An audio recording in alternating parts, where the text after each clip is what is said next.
Hey everyone, welcome to the Perpetual Wealth Podcast. Thanks for joining us today. I'm here with great man, Gary Pinkerton. Gary, how are you? Hey, everybody. I'm doing awesome, Patrick. I can't wait to kick this back off. What's new in your world? Well, lots of things. I just moved. We have an American 250th anniversary or birthday coming up here, which is just incredible. I'm old enough to remember riding my bicycle down Murfreesboro Walnut Street when I was like a 7-year-old for the bicentennial, and there was red, white, and blue everywhere. It's a little sad right now that there's not a lot of American flags out yet, but I'm giving it to the end of the Hopefully that week. changes this so, weekend. so we just moved in a new home. Lots of real estate stuff going on down here in Florida, and we're actually getting to that topic today. So very, very excited. We're going to talk about a couple of the major statistics, metrics that came out today that are part of what gives a pulse on how things are going in society and in the economy. Might as well just dive into that. And, diving into it, the reason, for mentioning these stats, it really gives a kind of an objective, semi objective measurement of where the economy is, where it's going. This shapes political decisions, it shapes business decisions. And that's going to be a big focus of ours because right now, I think it's safe to say that there's a lot of information that gets thrown at people every single day, whether it's social media or news headlines, multiple social media platforms. And oftentimes when we hear things about the economy, about where interest rates are, where housing prices are, where markets are going, how markets are shifting, sometimes it's hard to understand how that applies to the individual. And so we're going to get into some of the core statistics today and unpack those, make sense of those as far as how it applies to people, what the typical narrative is with the average American, but then also what the strategic narrative is, because those watching this show are those that are really seeking ways to build wealth, seeking ways to improve their life, try to understand where the opportunities are, and shoulder stewardship over that responsibility. And so understanding these numbers is typically not something you learn in school unless you go to school for finance degree or an economics degree, but they're still relevant. And so understanding how they apply and how to position yourself is really where the opportunities come from. I mean, Gary, let's start with that. I mean, you're maybe talk briefly about your background and how that taught you to think, which I think is somewhat rare because most people don't necessarily go and get degrees in kind of a science field, but you Yeah. did in a very Yeah. important science field, and it taught this kind of linear way of thinking, and I think that's important. At the same time, there's the juxtaposition of how we behave as human beings, which isn't linear, both individually and collectively. And I want to kind of go down that path, especially with these statistics. So maybe just give us a sense of what your Yeah. background is and how that shaped the way you look at things today. Yeah, I think ironically, it wasn't a help when it came to doing investing. So, I mean, I grew up on a dairy farm where I learned very, hard work ethic, but I also learned, you got figured out. Like there was no Amazon. I still marvel every day today, every day now where I need something, I order it from Amazon. It's there like 6 hours, you know? And, but I mean, it was like that Apollo 11 movie where like this is what you have when they dump out the box, fix it with this. I mean, that's basically how it went, or you're going to lose a week, in the fields. And so I mean that helped. And then I went from there to the Naval Academy and got into nuclear submarines. I was a mechanical engineer at the Naval Academy. I was a nuclear engineer master's program, and then obviously a nuclear engineer in the Navy. And yeah, it was very much check your emotions at the door. This is what the book says. You can either do what the book says or you can leave. I mean, and that resulted in 75-year unblemished record of operating nuclear propulsion plants. I mean, the U.S. civilian industry sadly doesn't have that record, and no other country has that record. But it came from rigor, and it came from this incredible backup where we're watching each other all the time. We're monitoring, we're reporting on each other, so like it's a very scientific, very specific, zero defect environment.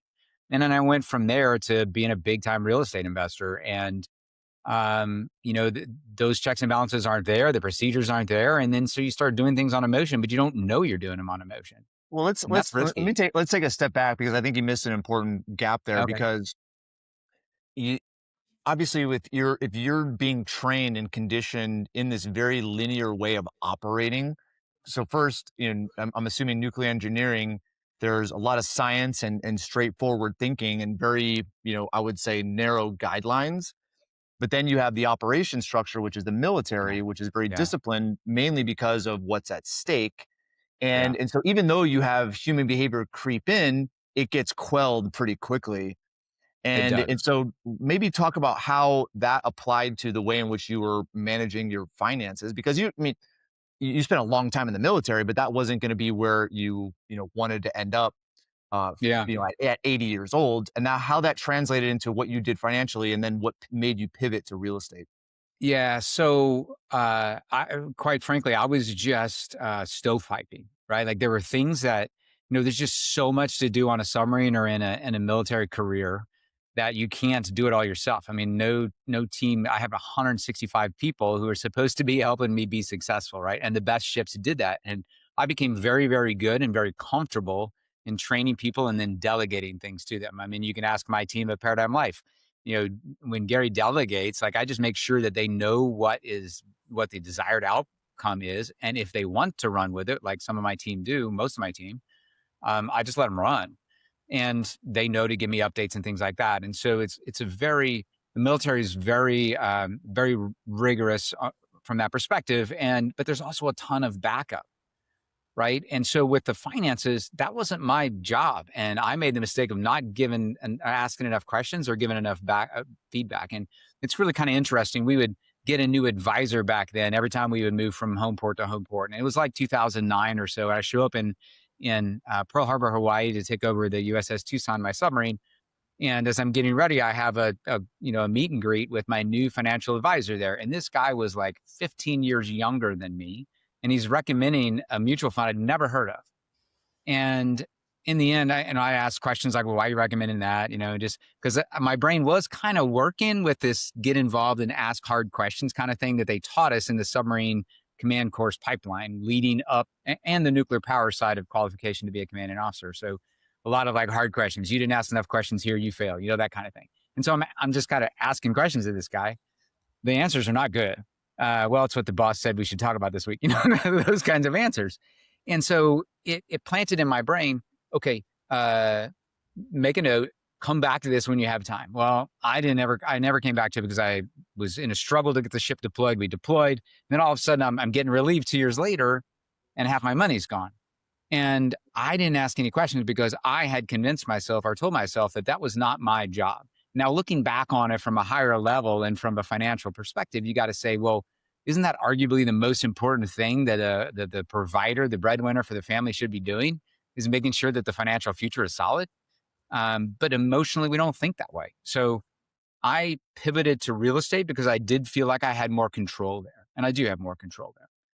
But at the same And time, you so, look at you, and I'll do the parallel between, and we all do this, right? I don't, to take a 1000% stewardship over every aspect of your financial life. I just don't, or just life in general, not just your finances. I think is unreasonable, right? yeah, And so there are. I mean, we're tribal. We're used to kind of picking a tribe, picking a group, trusting them that they will have your best interest in mind and make decisions in a fiduciary way, and that just ends up not always happening, right? But I would look at where you came from and what you expected out of your crew or out of a military function, and then apply that to other areas of life.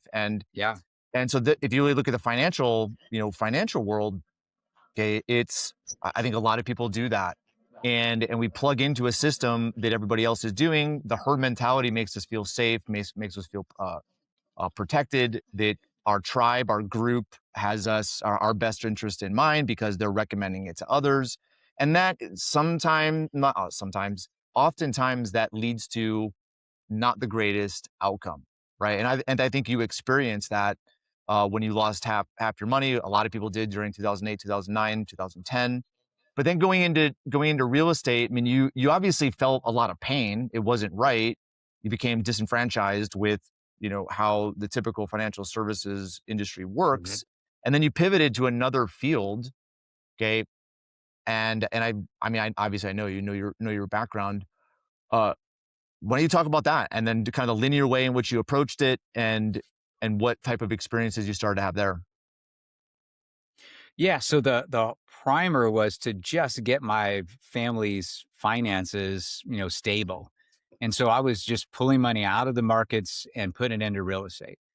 And along the way, I found, Paradigm Life and you, and I got really excited about that and inspired that I could help people in that way. I mean, I kind of pivoted from uh, being somebody who for nearly 30 years had been protecting America from outside threats. And I'm obviously there's all kinds of red, white, and blue behind me. I'm a very proud person, and I'm sorry, I'm a very huge believer in America and the future of America and the freedoms and all that.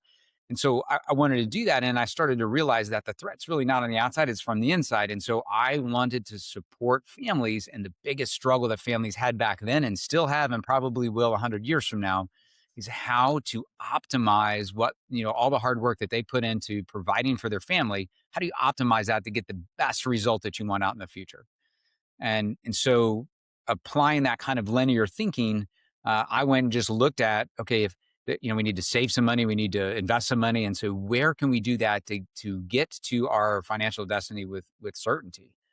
And I didn't really have a playbook for that. And frankly, Paradigm Life didn't have anywhere near the playbook we have today for that, but we had the building blocks that caused me to ask questions that really got me moving in a direction that I've been inspired with for 15 years and will for many more.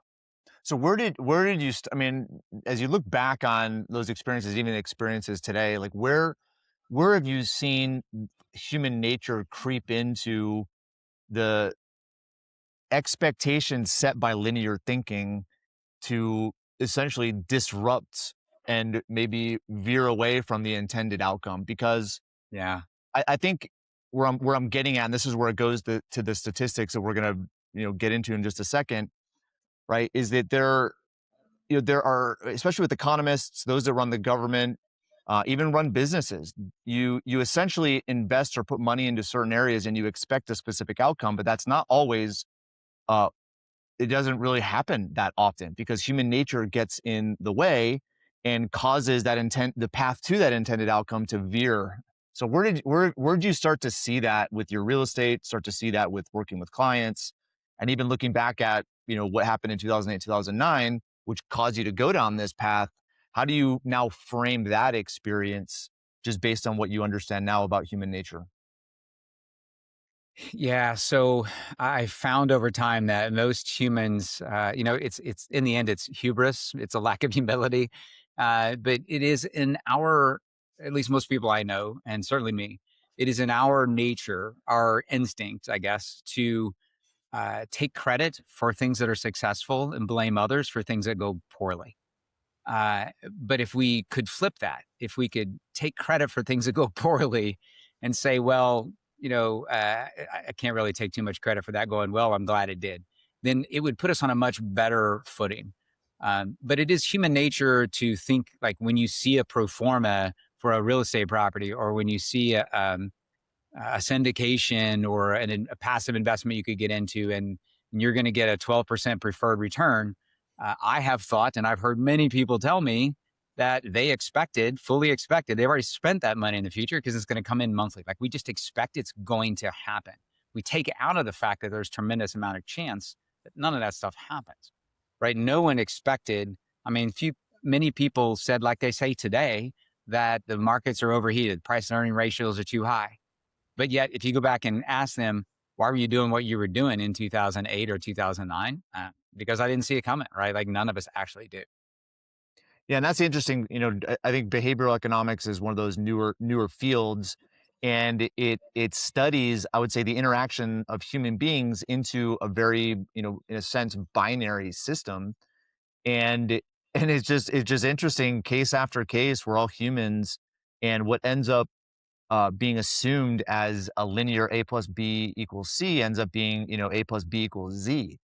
And Yeah. it's what's interesting. I mean, you could, some of the recent events, just look at, whether it's good intentioned or not, which is questionable, but look at California and, the quote unquote, investment it made into, uh, certain government programs only to end up giving money to people that just bought expensive cars and Bentleys and didn't really apply that to the specific Yeah. service at hand, right? That's human nature, right? That without necessarily good incentives and disincentives are going to squirrel away money, right? That was intended for one outcome only to produce another, right? So Yeah. that's just an example. And so I look at again, right, where this linear thinking is applied to finance only to look at what ends up happening with the 2008, 2009, a failed syndication, a failed investment, a crypto scam, a Bernie Madoff, a Sam Bankman-Fried.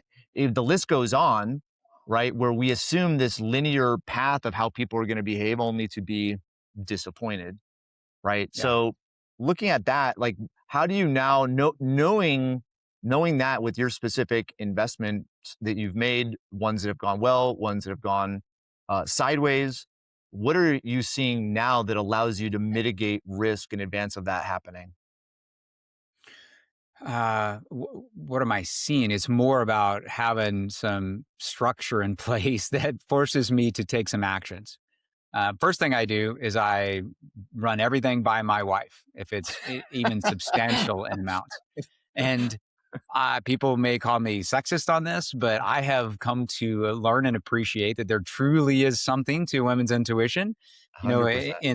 in the human or in the animal species, the mother is the one whose job it is to keep the young ones, keep reproduction happening, right? I keep the young ones not dying, so that the future generations come. And we're kind of the silly ones who go out and fight the woolly mammoths with a not so pointy stick. And that stuff has lived, in my opinion, that stuff has lived on. And so I don't see, I often do not see risks or downsides to things. And when I ask my wife, she's like, absolutely not. That guy's a shyster. I'm like, where'd you get that from? Turns out to be true most of the time. So that's one thing. And having, trust but verified, that's been out there forever. It is an absolute cornerstone of the military. But I can humbly say to the audience that I had that ingrained when I was at work, but then I would flip a switch and I would be at home and I would be doing stuff based on emotions. Right. And so now I say, well, show me the contracts, like prove to me you have a tenant that it's actually paying that. Like, I don't, let's validate this thing. And then I do testing, like what's the worst downside. So it's really about having structure and having systems in place. Again, it goes back to the military, right? You kind of, you take your emotions out of it if you can. And we help clients do that. I help clients do that often.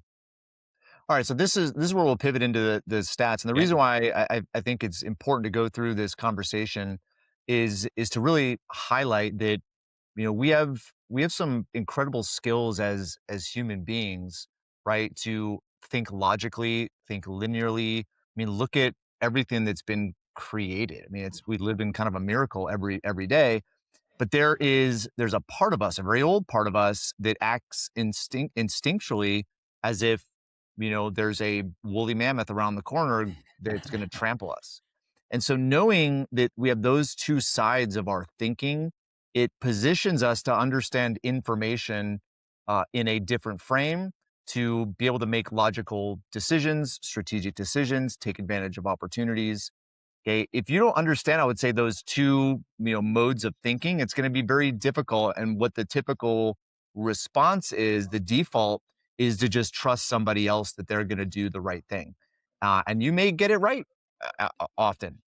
You may not. And my experience is people don't get it right very often and end up getting results that they didn't want in the end. And so, what we're going to get into is really statistics around housing, around inflation, and around consumer confidence. These are all stats that came out as the morning of us recording this, so it's kind of fresh. And one is the housing index, right? The Case-Shiller index, and we're going to get into the Chicago uh, PMI, and then also we're going to get into the consumer confidence study. Okay, but these are very important things to look at, because what it does is it shows the outcome, right, of where people are making decisions and the direction things are going. And there's a way in which you can look at it and kind of understand the underpinnings of what it means, what it's measuring, how things are going to react. To every action, there's a reaction. Okay, I mean, the more knowledge you have around this, you're better. You're going to be able to position your career, your business, your investments. So let's first talk about home prices. And the reason why I think this is important is because the biggest asset somebody has is their house. And it's not for everybody, not everybody, but predominantly the predominant amount of Americans, the biggest asset they have of their homeowner is their house. So where housing prices go is really important. And what's interesting right now is I think it's where are we at, Gary? It's like 11 straight months of lost value in real terms, right? When you factor in real Yeah. estate growth against inflation. Okay, Yeah. so let's look at that data. So what's happening underneath, Gary, that's causing this? I mean, it was a point 0.8. What was the statistic this morning? It was 0.8% over the previous year. Okay, and there was an expectation, um, for it to be at 1.1, the 20 city measurement for the quarter. I believe it was point 0.9. But what is this statistic communicating? Like, first off, what does it communicate? And then how is it being used by, institutions, investors, uh, even, politicians, lawmakers, to influence policy, influence business decisions, et cetera?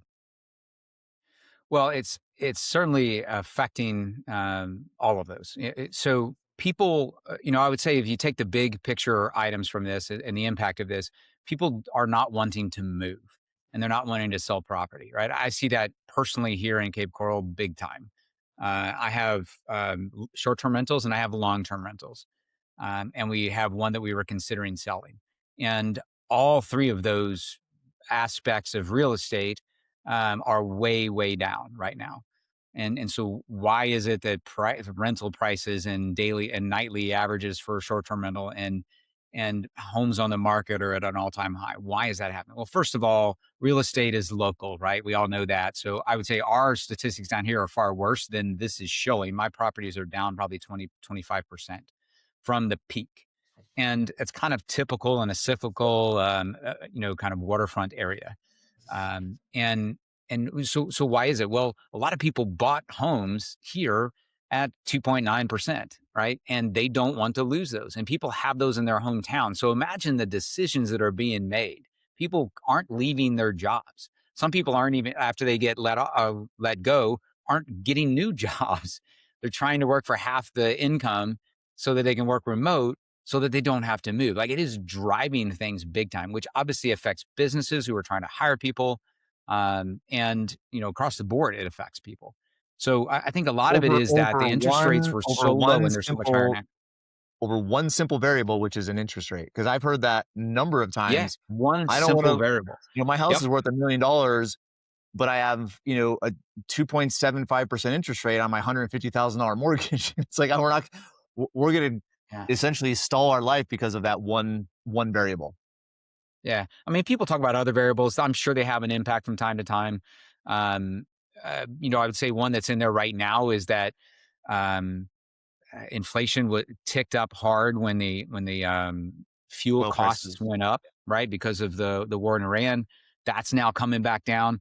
But I think a bigger picture than that is that we have a president who takes action fast, and people can't predict what's happening. And a lot of times businesses want to be able to predict 2 or 3 years out in the future if they're going to make investment. You can imagine why. So while I personally think a lot of this stuff needs to be done and we're going to be so much further off, we're not going to find a period of time over the next 2 or 3 years where we've gone a year straight and everything was predictable. That's just not going to happen. And so that has an impact. I think that's another big one. And we're going to get back to it, as we kind of wrap all these statistics into the narrative we've Yeah. been creating. But the idea is, here's a metric. It's essentially a measurement of human behavior, right? And in this case, people aren't necessarily moving as much as they were. Housing prices are pretty stagnant, and they're negative 11 straight months when you factor in inflation. And mortgage rates are still, at the 6.5 to 7% mark, making it pretty unaffordable for the majority of those that are probably wanting to get into homes, right? So there's kind of a stall there. And we'll bring it back around in a second because again, this systematic approach is kind of what we're leaning into. The systematic approach is really understanding all of your finances and making decisions based on everything that's going on, including outcomes, not based on one little measurement like a mortgage interest rate. Okay, Yep. which is happening right now. And there's a lot of other different variables that cause people to, make semi irrational decisions or not well thought through decisions. This is simply just one of them. Exactly. Yeah. Okay, let's go to inflation. So business activity, the Chicago PMI, obviously it spiked. It was like I think it was the highest rate in 40 years or 5 years. And then it came back down, mostly spiked because of high energy costs. Okay, so what's the reasoning for this metric, Gary, and how is it being used, and what are the typical narratives built around it? So we're trying to determine whether businesses are growing or they're contracting. Are they hiring people? Are they expanding? Are they going to spend more money? So John Deere wants to know if the farmers are growing. And so people who need equipment, the equipment manufacturers want to know if businesses are growing or they're contracting.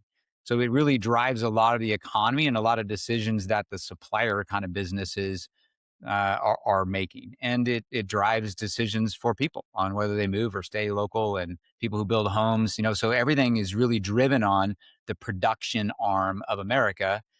Is it expanding above 50 or is it failing below 50? So inflation is one of those hot buttons for people, Yeah. and when they look at inflation, I think there's some important things to pull out of that. So first off, because of how our monetary system works, which is a debt-based system, okay, there is always going to be inflation, period. Like there has to be. Okay, because if not, then it kind of spirals the whole monetary system out of control. And I'm not saying that that's a good thing or a bad thing. It's just the way that it is, and we have to accept that. Now it comes down to the degree of inflation. So we have some core inflation numbers. You have uh, PCE, which is the personal consumption expenditure index, which is what the Fed typically uses. This is PMI. But looking at, I would say, inflation and prices going up, what type of emotional response do people have to that, and how does that impact their decisions? Well, it stresses them out, plain and simple, because they don't control the amount of money coming in. And then they have a burn rate, right? And many Americans are living paycheck to paycheck. And so, our savings rate is all-time lows and stays there. And so when inflation goes up, you end up with a lot of stress, and it causes people to maybe job hunt to try to hop to something that might be paying higher. So it's not good. There's nothing good about inflation when you're a consumer having to pay for expenses. Yeah, if you hold a bunch of hard assets that are going to go up in value, maybe that's a good day for you. That's not the typical American. It's far the majority or the minority. And I think people get caught up in that too, especially those with assets, right? And I think that's the majority of our listener base. But if you look at expenses, right, and expenses going up, obviously that's going to have a drain on, an important aspect of your finances, which is your cash flow. Okay. At the same time, if you do have assets, whether they're market assets or real estate assets, those go up as well typically. Now, for the Yeah. average American, you're absolutely right.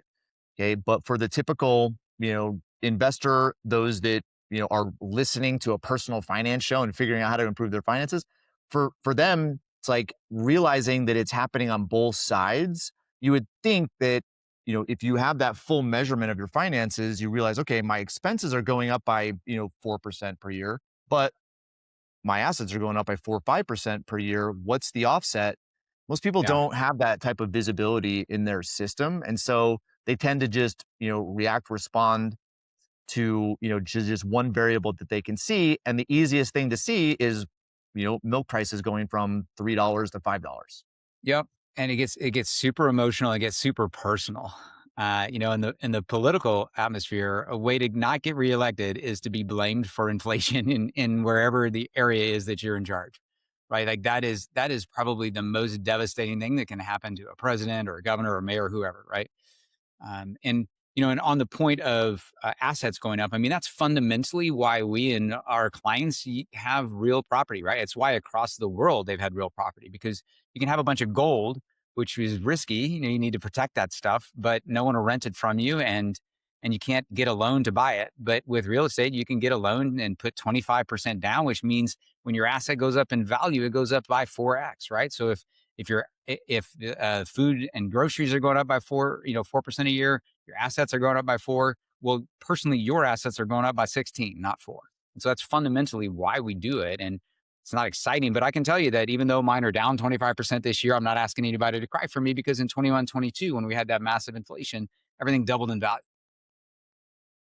So Yeah, it comes and and you also goes. look at, especially those that own rentals, I've seen it a couple times this year where, I mean, I know people are paycheck to paycheck, but we've been able to increase rents and, Mhm. consistently for years on end.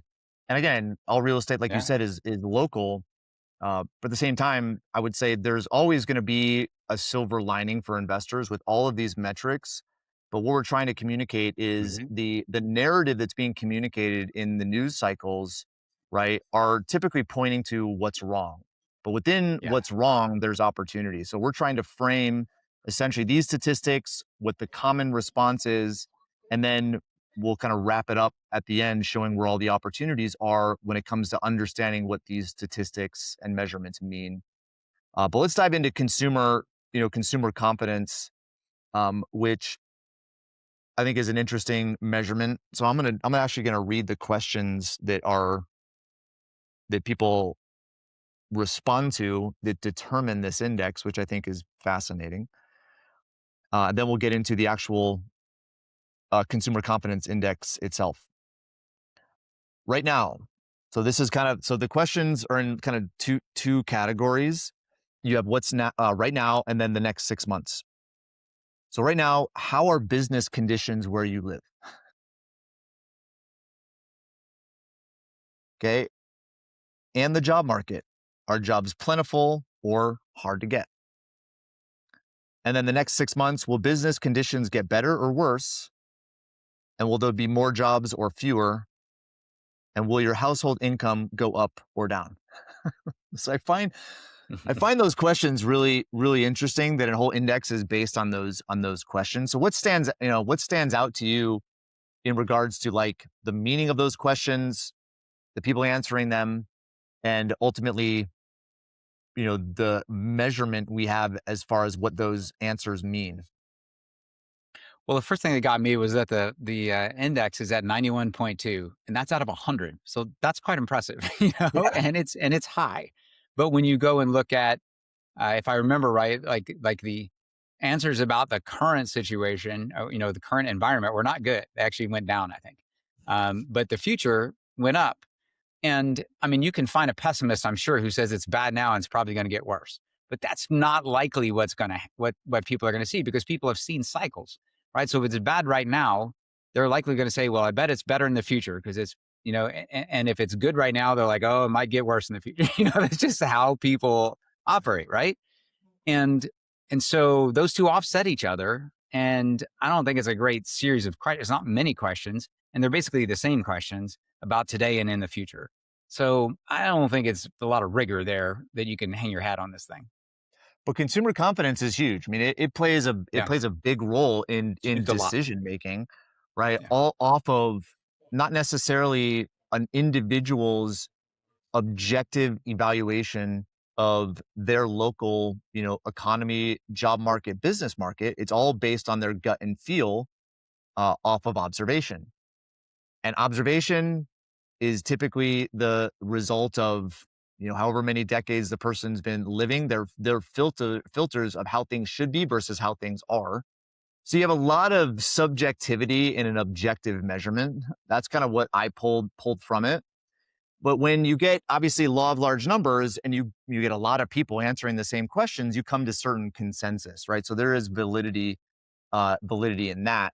But how is this measurement typically used? Like how does someone look at this and whether it's a business owner or a politician, a lawmaker, like how do they take this statistic and navigate what their agenda is, whether it's business or political or otherwise?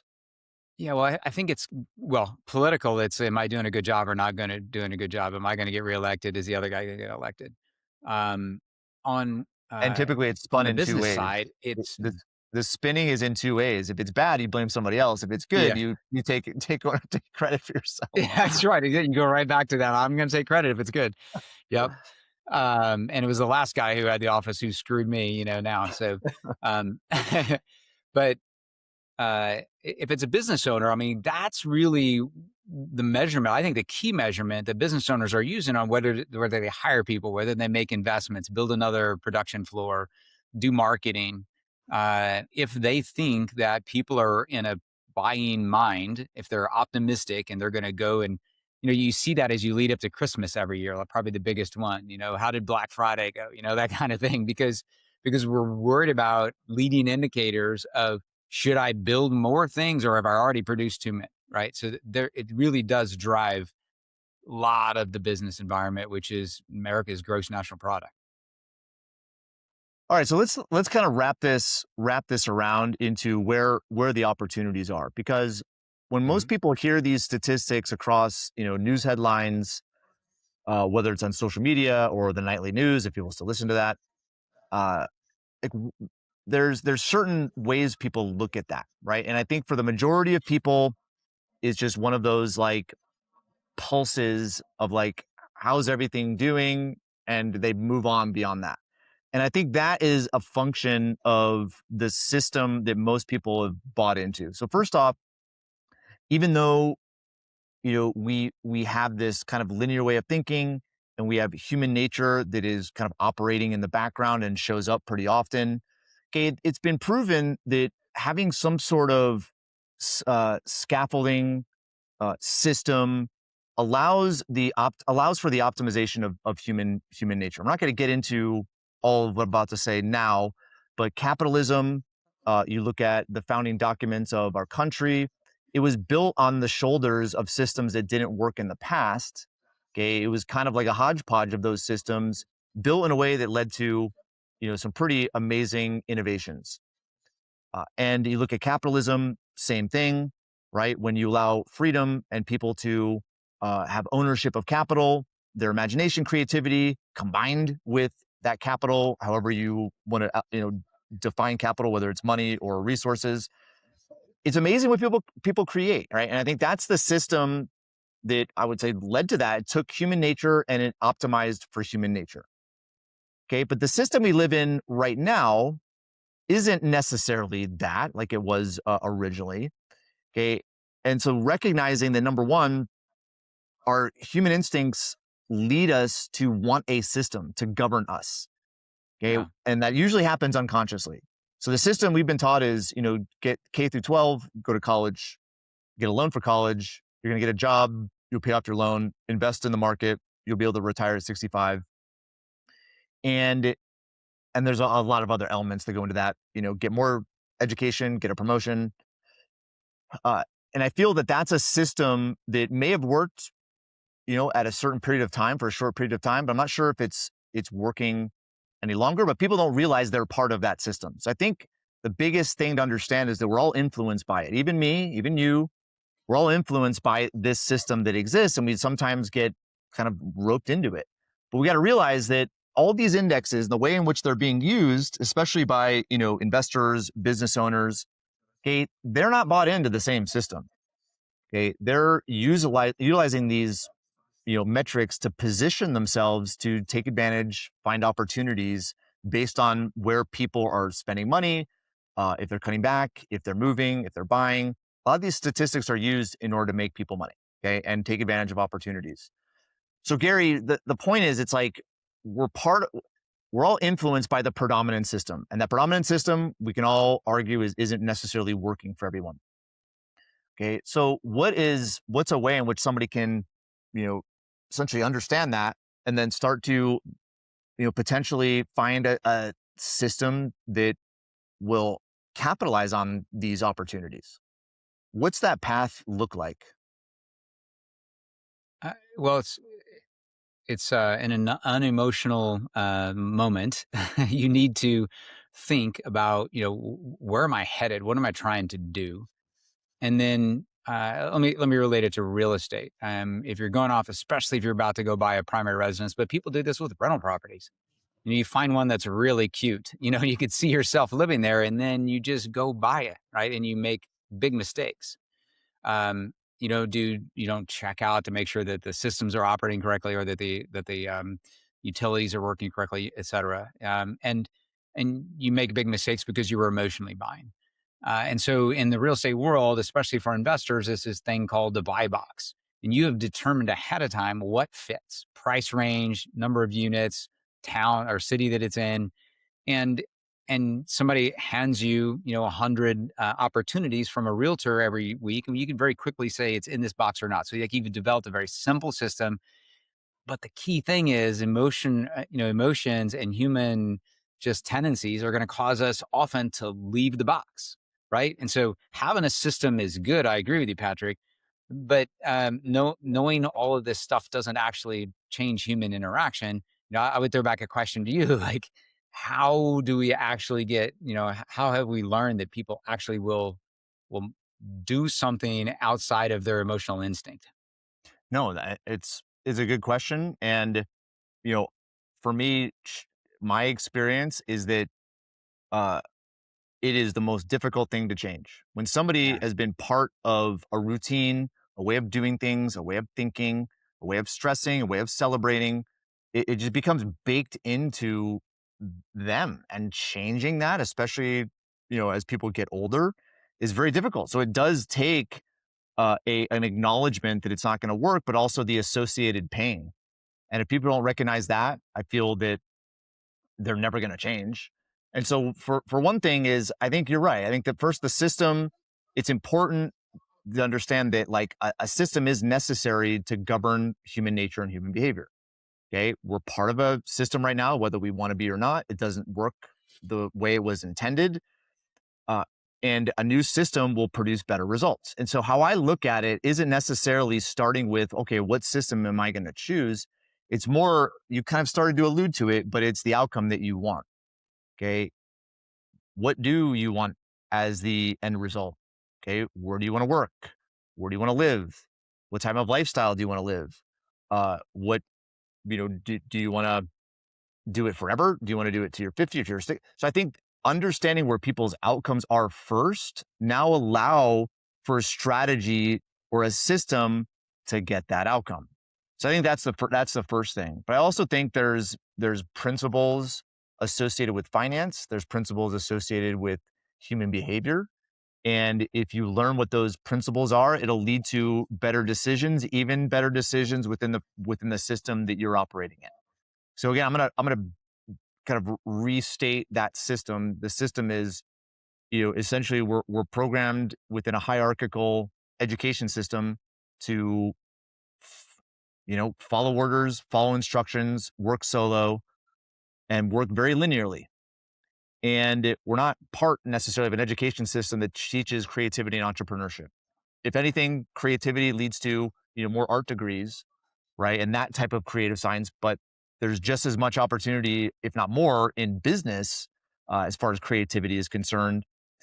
But still, we're kind of taught this like soldierly path to get a degree.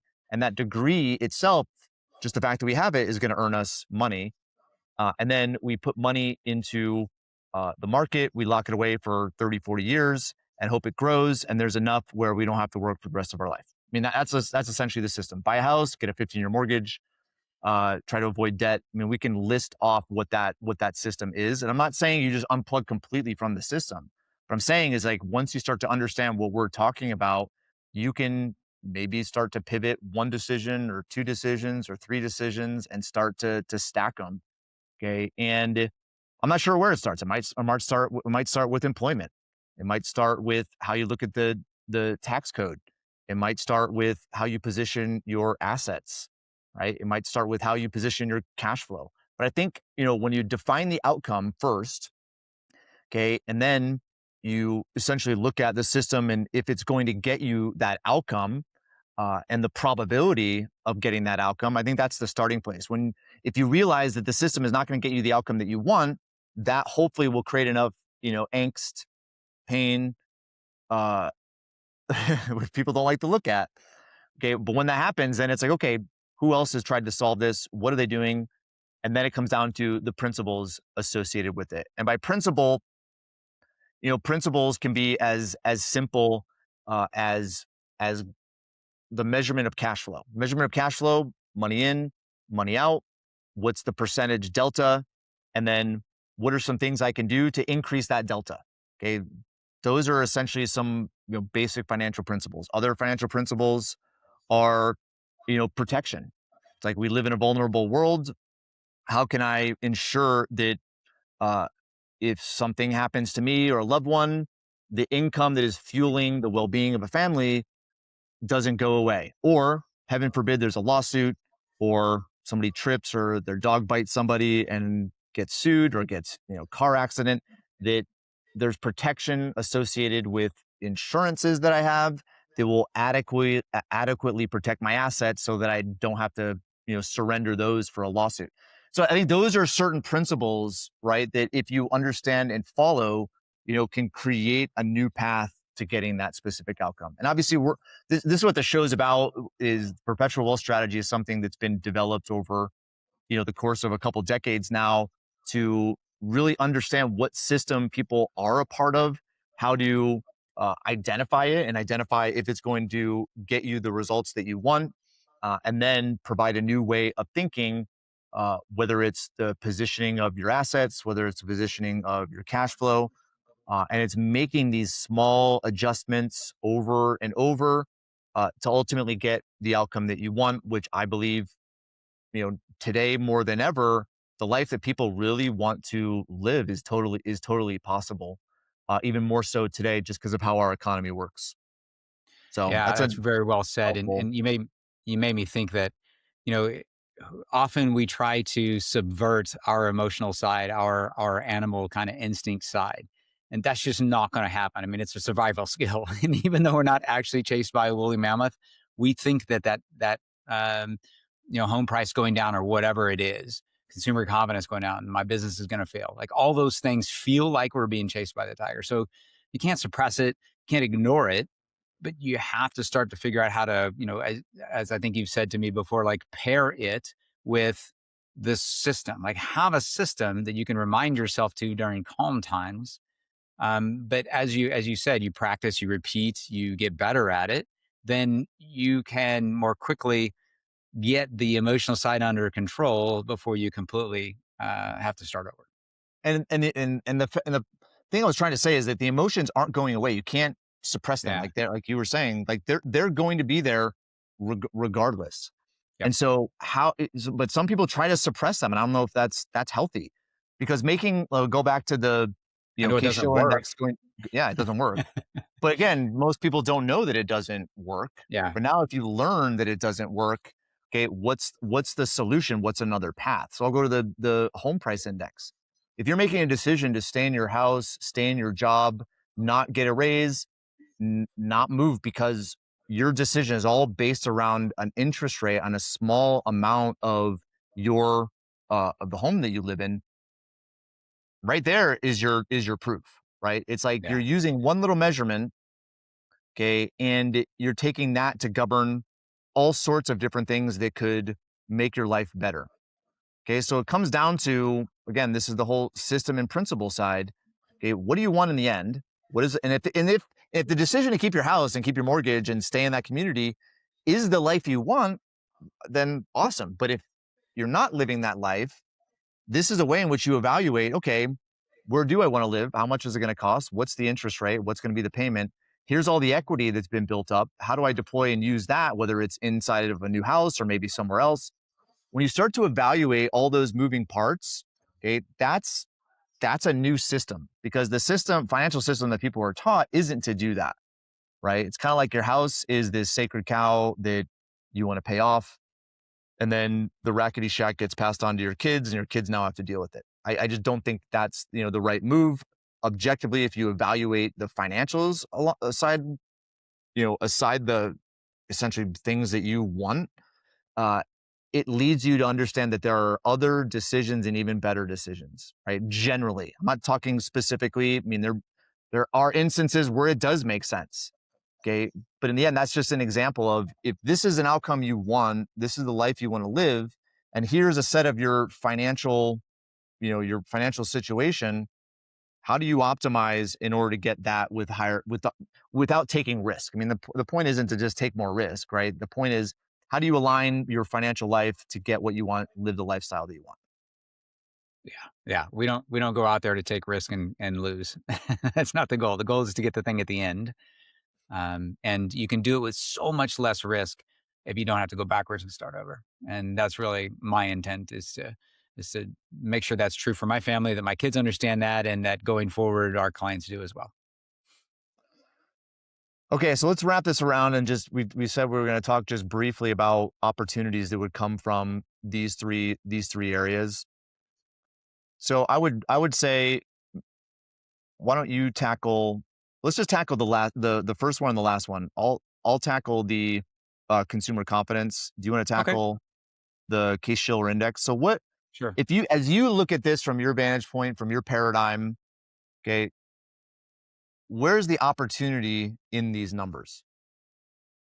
Well, it's understanding that real estate is going down in some locations, and these numbers are not even reflecting what's coming. If you go look at where did people move in 2025, over 30% of, or very close to 30% of New York, New Jersey, and California moved out of their state. And Oregon is very similar. So this shows Oregon, or Seattle, Washington, and Oregon were very bad as well. And so, Chicago went up, but a lot of people left Illinois, and Seattle was just slightly down, yet 30% of the people left that state. And so understanding that these have not reflected things like that, people who want to buy real estate in those areas have a prime opportunity. So, I mean, the biggest opportunity here is recognizing that there's buying signals happening here. And some people are stuck and it's not good for them, but having somebody come in and buy the house from you makes you unstuck. So Okay, I'm that's going to the go biggest to thing. consumer confidence. So one of the things you had mentioned, right? Because consumer confidence is high uh with one exception, which is kind of the current, like, now, job market, right? So the job market is shifting, and I look at the team at Paradigm, I look at clients, look at friends, look at family. People are a little freaked out that it's changing so much, in large part due to technology and AI. And so I think this is an opportunity to recognize that, right, and to take stewardship over that. Your position may be obsolete, but it doesn't mean that you're obsolete. Okay, I feel that one of one of the necessities of finding meaning, which I think that's one of the purposes of why we're all here figuring life out, is to do something that's of value to other people. The current state of the job market, jobs being hard to find, it was a standout. And so I think that's an interesting way to look at these measurements, where you can ask, what's the opportunity in that? So I think for those listening to this, um, first off, if you're concerned with that, because I know a lot of people our team at Paradigm is concerned. There's clients that are concerned, where AI and technology is able to do the work that was previously done by people. Even though those jobs may replace, it doesn't make people obsolete. Like, everybody's unique, everybody's different, everybody has something to bring to the world. And I think that's in large part what creates meaning for people, is being of value to somebody else. And so recognizing that, hey, if your job goes away, okay, it's because what you were doing, can be done for less money or less expense and maybe even better. And it's acknowledging that and it's okay. But what it means is there's an opportunity for you to go out and find something that's even more valuable to people because that also exists. And and today in society, like holy crap, like all the different ways in which people make money, whether it's on Etsy or doing cat videos or traveling or gardening. I mean, I think that there's all sorts of ways to, to monetize who you are. The job market is definitely shifting. And so it's not necessarily saying today I'm not going to have a job, tomorrow this is the job I'm going to have, but start thinking about it at least and start identifying ways in which you can be more valuable. That's where the opportunity is because I think part of the system that we've all bought into is that you get a job that's very binary and linear, okay, and you just do it for 30 years and retire. But looking at how quickly the world is innovating, it's like, yeah, the job that you probably have right now may not be relevant, but it doesn't mean that you're not relevant. But starting to recognize where you can add value, whether it's to your employer, whether it's to, society, whether it's to the market, wherever, okay, should be on your mind and an opportunity regardless of where your job is at. Yeah, I think the Yeah. key takeaway is the value that you bring is not specifically the job you're doing. And the other thing I would, meaning that, back in the turn of the last century when sewing machines were becoming popular, there was a massive concern that it was going to put a huge percentage of Americans out of work, all the people who were sewing.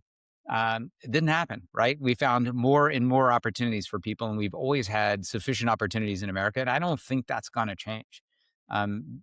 Just like, we were going to, people were going to have nothing to do. That's been said for generations, and it never comes true. I don't think it's going to come true this time. And just because you used to put carburetors together means that you're actually a meticulous person who works well with their hands and doesn't get bored and start taking shortcuts. That works very well in assembling mainframe servers for AI.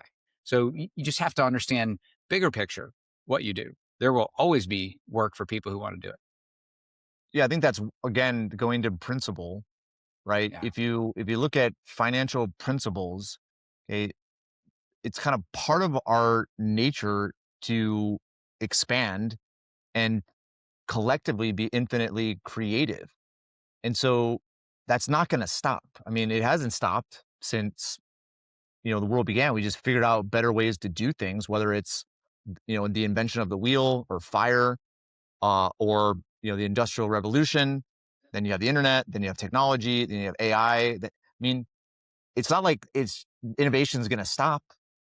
Okay, Yeah. people are becoming more infinitely creative, and so the jobs, how people earn money, it's gonna evolve and continue to evolve, and it's cool that we get to be part of that process. And so I think again, it's not to say today I'm not gonna have a job, tomorrow I'm gonna have this job. It's more to just plant the seed of looking for opportunities to be of value, however that may be, and typically that value is validated through monetary exchange. Not always, but oftentimes. Well Okay, said. well, Gary, this has been fun. Okay, we'll definitely do this again. Any final words as we wrap? No, I think it was exciting. I love the focus on current events because it is what everybody out there listening is concerned about or thinking about or wondering how it affects their life. So, probably the best way to add value. I commend you for that one. And I look forward to being on many more of these. Cool. Yeah, there's a lot of noise out there, and there's things that are communicated that I just see go in one ear out the other, and I feel that creating a new set of contextual principles around what's going on is going to hopefully get people to think a little bit differently and be more successful. So that's our mission. Appreciate you guys for listening to this point. If you guys want additional information about the show or be part of the email list as shows are released, just go head over to perpetualwealthpodcast.com and we will see you next time. Thanks for joining. Bye.